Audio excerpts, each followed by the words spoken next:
time to get your fix. Come on down, get your horrible gaming review. Come on down, get your horrible gaming review. Come on down, get your horrible gaming review. Come on down, get your horrible gaming review. Wow. Hello, my name is Zachariah with Old Man Gaming, and this is another horrible game review. Before we get into it, as usual, got to do some disclaimers. Number one, word horrible in the title of this content does not reflect necessarily the game or DLC I am reviewing. It reflects the content itself. I do snap judgment reviews here. I get 5 to 10 hours tops with these games, and I'm trying to give you an idea of whether you're going to like them right off the bat or not. It's kind of more of a first impressions review. Because of that, and the fact that I think video games are one of the most subjective forms of art, I will not be giving you a scored review. Instead, I will tell you the overview of the game, what it is and its base levels. Then I'll tell you the pros and the cons of the game, in my point of view, as all reviews are. Then I will tell you whether I will personally be sticking with the game outside the purposes of this review or not. So, that being said, what am I reviewing today? Well, just hit Game Pass.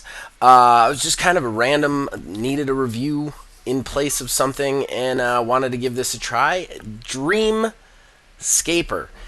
So, this game is extremely interesting. The idea of it is 100% a roguelite. It is from Freedom Games. And the idea behind it is you play this girl named Cassidy.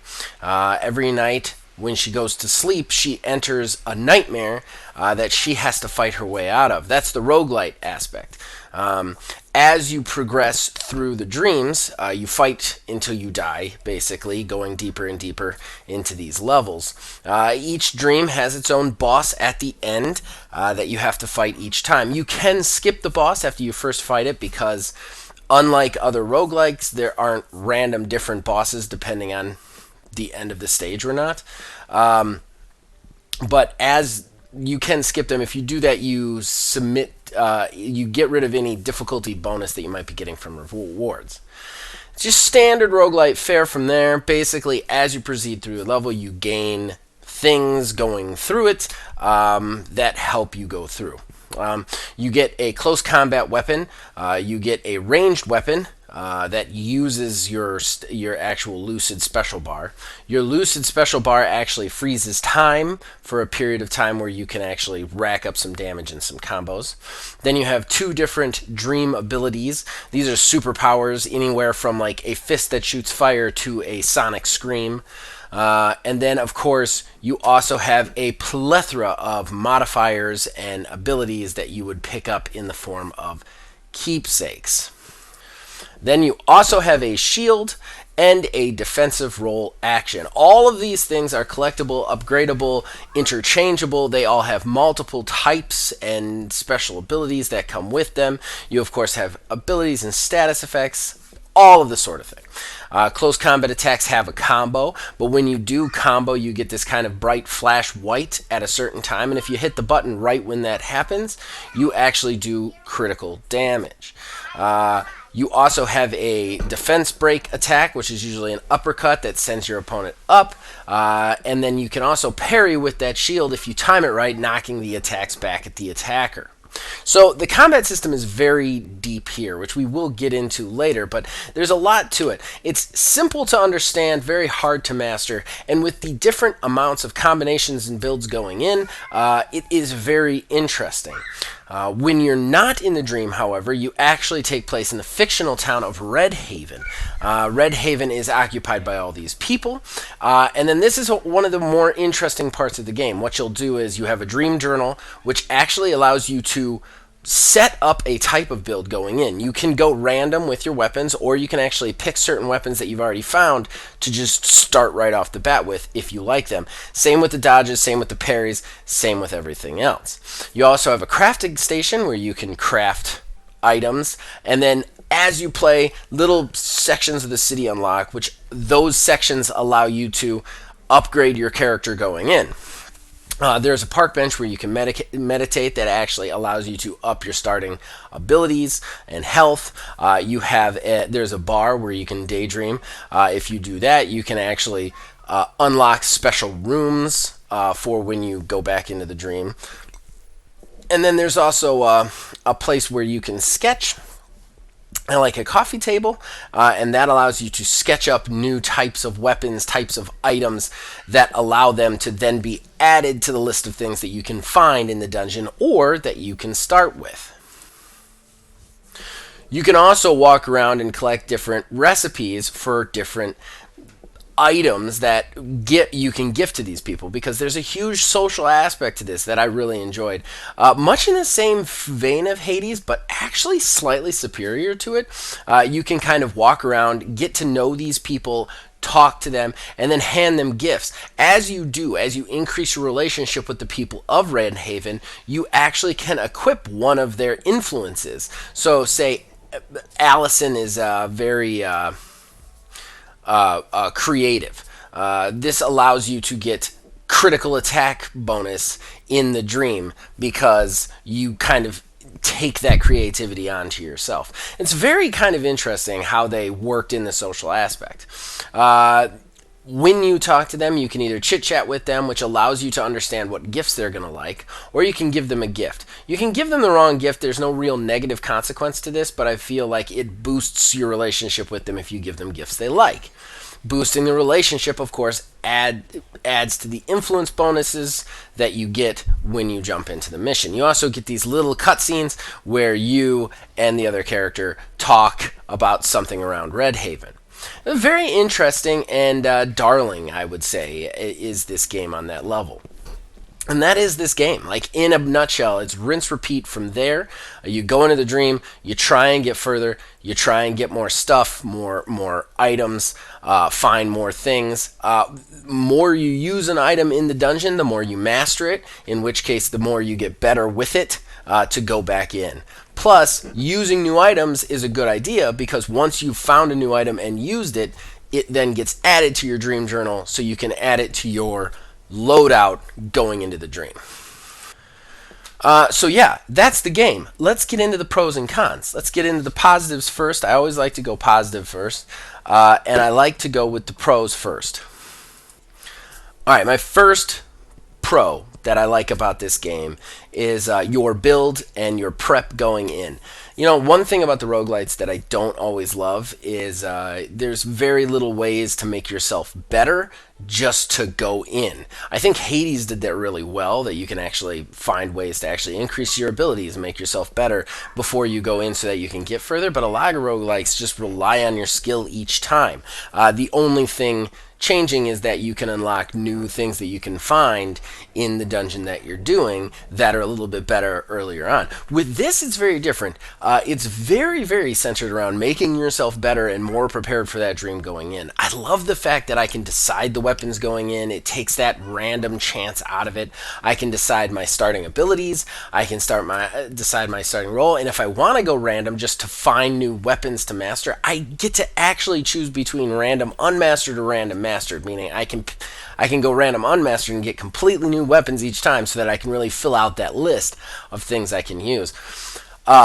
You couple that with the abilities. I think that the building and the prep for each run is just a lot of fun. It's very interesting, and it was probably one of the most endearing qualities of this game that I noticed. My next pro is a little bit more kind of all over the place, but I just think the premise is such a good idea. I've never really seen a premise like this. I mean, obviously we've seen stuff where people go into dreams and do combat. I mean, Inception, Friday the 13th, Nightmare on Elm Street, you know what I mean. But just as a game, I think it lends itself to just a really cool idea, just the roguelike of you go to sleep, that's when the fight begins. Plus, they do a really good job of like, oh, this is inspiration or this is ideas, and like really tying the things you find in the dream to real world occurrences. And I think that's just such a cool idea. Like, the game feels like symbolism manifested as a weapon, and I just think the premise is really cool and new and unique. And so much so that I had to point it out. My next pro is the styles. The sheer amount of styles in this game is crazy. You take a game like Hades. I keep comparing it to it because Hades is kind of the standard for roguelites right now, but Hades has, I believe, 7 weapons, maybe 8 weapons. This game easily quadruples that, especially when you're adding in all the different weapons and abilities you can start with. I mean, it's got a whole slew of ranged weapons, plus a whole slew of melee weapons, and each category has way more than 7. What I found so interesting about the melee is they just got so creative with it. I feel like they went into a pitch meeting about what melee weapons they were going to have in the game, and it was just nothing was off the table, nothing was left on the floor. There is everything from boxing gloves to kung fu status, to swords, to staves, to daggers, to one ability that I found where I could just like summon rocks in front of me, like almost like rock bend into people. It's just such an interesting, cool idea, and they do this with everything across the board. Your dodge, your shield, your everything. There's just so many things to find, and it's kept me coming back a little bit. It really has, and I just love the idea that like if there's a playstyle out there for you, this has it in there, and I think that's really cool. There is no one meta, at least not that I could see in the small amount of time that I got to play with it. My next pro is the character interactions here. I think are really interesting. It does slow kind of the pace of the game down a little bit, but the conversations, I found them interesting. They're all text-based. They just kind of float above the two characters' heads. You can actually skip through them if you're reading faster than it goes, which I found myself doing. But the character actions, while interesting and kind of cool, quick, but they still gave you an idea of what's going on in the story. And I love the idea of conversing with people in the real world gives you this kind of like dream advantage. You add in the fact that like the dream stuff that she seems to be dealing with are very like real mental issues. Like the bosses seem to all be named after issues. Like the first boss you fight is named Fear. The second boss is named Isolation. I'm not going to spoil anything as to what they look like or do, but stuff like that. It's almost like she's dealing with real life trauma through this dream, and I think that's a really cool, interesting twist, and the addition of getting to know the characters outside is really good. The thing is, too, they do this better than a lot of things, because like in Hades, it doesn't really clearly say what giving gifts to people will do, how many gifts you have to give to them to get anything, like how you romance. Like it doesn't really say that or even which characters you can give gifts in romance. With this, it's very clear. Like you talk to somebody, it's a chit chat or a gift. If the chit chat's blacked out, you can only give a gift to increase your stuff. Plus, learning about them, it very clearly notifies you. Oh, you've learned that this person likes this. So when you get that when you are able to craft that item later to give to them, then you know what you're looking for. I think it's very clearly done, and I like that kind of simplicity where I'm not feeling like I'm missing something before I go into the next dungeon. With this, I feel like I've gotten everything I can out of the overworld, time to hit the dream again. And I like that. So let's hit the cons. Number 1 con, why does nobody have a face in this game? It's super freaking weird and creepy, especially since the cover art has her with a face, has the main character with a face. So why did I go in and they all look like marionette dolls with no face and just like items on them? Guys, I'm sorry, this is creepy. It's just super creepy. It also detaches me from the characters and makes me feel less for them. Other than that, I'm like moving through this strange marionette world. I don't, obviously they did this for aesthetic. In my personal opinion, it's kind of a miss, and it was horrifying when I realized my main character literally had no mouth, eyes, or nose. So yeah, faces. We need faces in games. All main characters should have faces, period. Just period. Unless you're like some sort of weird blob or something in a puzzle game, like faces, man. Faces. My next one is the bosses. Okay, so the one thing about this on the run aspect is the bosses are not great. They're not... I've only fought 2. I never got past Isolation. He's the second one. I got past Fear the first time and every time. I don't think I've ever lost to him. But that being said, they're interesting enough mechanically with the fight. It's just they never change. You have this ever-changing dungeon that's very procedurally generated. That becomes very different every time. You have this ever-changing like items and stuff that you can get. But every time you get to this boss, I just feel this sense of dread, especially since you don't get any extra bonuses or rewards for the boss if you skip it, so you kind of have to fight it every time. It's one bummer to me that I had to fight the same boss every time. And I gotta be honest, I don't think any procedurally generated game does this. Like, you look at Moonlighter, once you beat the boss is dead. So if you get through the dungeon part again, you're done with the dungeon. Like, it just finishes. You don't have to fight the boss again. With Hades, the boss would be kind of different every so many times. So, you know, the first run you fight Meg, then you fight Meg again, then you fight Meg again, but then you fight Meg's sister. Then you fight Meg's other sister. And then those battles all change as you move through. Even the most fixed boss, which is the Hydra in the second world, would get different abilities every time to just keep it fresh. These bosses, I cannot tell you how stagnant and boring they feel going in over and over and over again. Especially this, the first one, Fear. It's like, I gotta do this again. It becomes a chore so fast that I really felt like they could have like mixed this up. Once I understood that all the bosses were named after like issues people could have, I kind of got what they were going with this, so I understood why they couldn't have, you know, like random bosses each time like Neon Abyss. But that being said, they still need to switch up those mechanics, something to just make it feel fresh, make it feel new. I did not like the bosses in here, and it's probably the biggest like technical con that I can point out. My final con is how long it takes to get to some of the cooler parts of this game.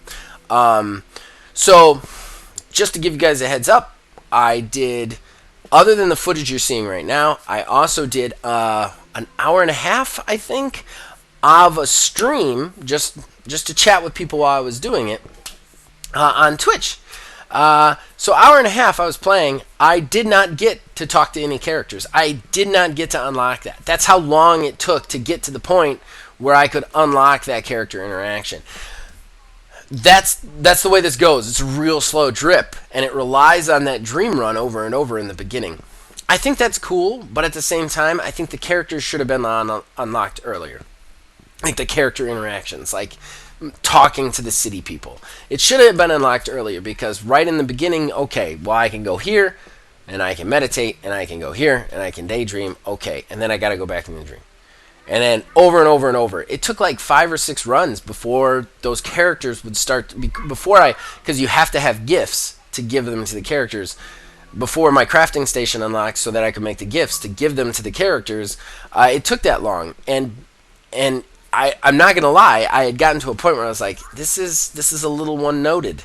Like, I don't know, like, I knew that there was something with the characters, but it still wasn't there. That really should be in earlier, especially with how much that shines in this game. It really makes the overworld feel like it matters, whereas before that, it just feels like, why am I even out here? Just let me run again.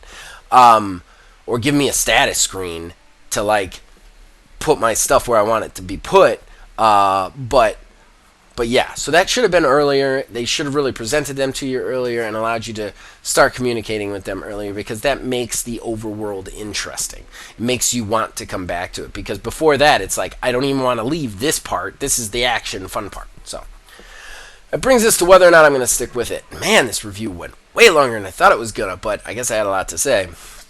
I'm going to say yes, tentatively. There's a lot of games coming out this year that I want to play a little bit more than this. Obviously, Sifu, from the time you're listening to it, Sifu comes out tomorrow, so I mean, that's going to be one that I play and definitely review.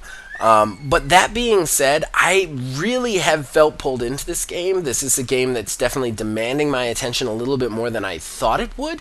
And just the very interesting combat mechanics, coupled with the cool character interactions, really is unique and is bringing me back. So I'm going to say tentatively, yes, I'm going to stick with it. It's definitely worth a try, especially if you have Game Pass.